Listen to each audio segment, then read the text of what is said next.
ദേശശബ്ദം പബ്ലിക്കേഷന്റെ നേതൃത്വത്തിൽ ആദരവും സ്വതന്ത്ര ശബ്ദം വിഷുപതിപ്പ് വിതരണവും നടന്നു. പരിപാടി കൃഷ്ണപ്രസാദ് ഉദ്ഘാടനം ചെയ്തു. കൃഷ്ണ മുക്കാളിയെ സത്യമായും പുകഴ്ത്തിയാൽ തീരില്ല എന്ന് എനിക്ക് തോന്നുന്നു. കാരണം 1001 കവിതകളെ കൂട്ടിക്കെട്ടുക എന്ന് പറഞ്ഞാൽ ഈസിയാണ്.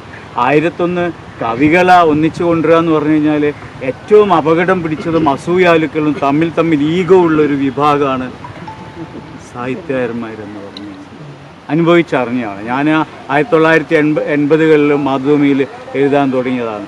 അന്നു മുതൽ പരിചയമുള്ളതും ഈ അടുത്ത കാലത്ത് ഏറ്റവും ഒടുവിൽ സക്കറിയ മാഹിയിൽ വന്നപ്പോഴും ഉള്ള അനുഭവം വെച്ച് നോക്കുകയാണ്.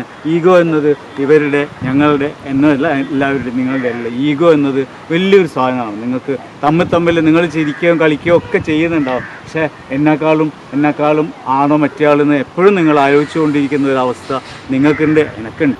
വിഷു പതിപ്പിന്റെ ആദ്യ പ്രതി കൃഷ്ണപ്രസാദിൽ നിന്നും ഫാദർ മാത്യു മാണിക്കത്താഴെ ഏറ്റുവാങ്ങി.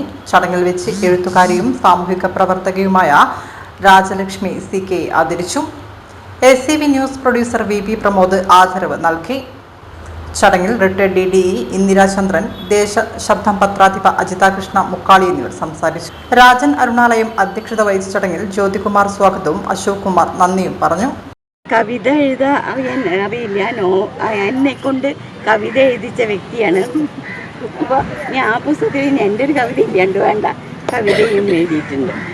അപ്പോൾ അങ്ങനെ ദേശശബ്ദം നമുക്കെല്ലാവർക്കും നാടിൻ്റെ ശബ്ദമായിട്ട് മാറണം. അത് എല്ലാവർക്കും എല്ലാ നാട്ടിലും ഉണ്ട് എഴുത്തും ആൾക്കാരും ഒക്കെ ആയിട്ട്.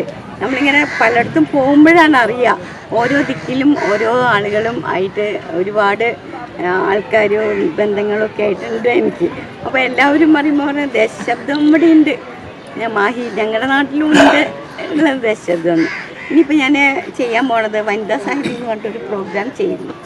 വനിതാ സാഹിത്യയുടെ കീഴിൽ ഞാനിപ്പോൾ ഒരു പ്രോഗ്രാം ചെയ്തിട്ട് മാഹിയിൽ മാത്രം ഒരു എഴുത്തുകാരെ നോക്കിയപ്പോൾ 10-50 പേരുണ്ട്. എനിക്ക് കിട്ടിയിട്ടില്ല എല്ലാവരുടെയും. ഒരു 33 പേരുടെ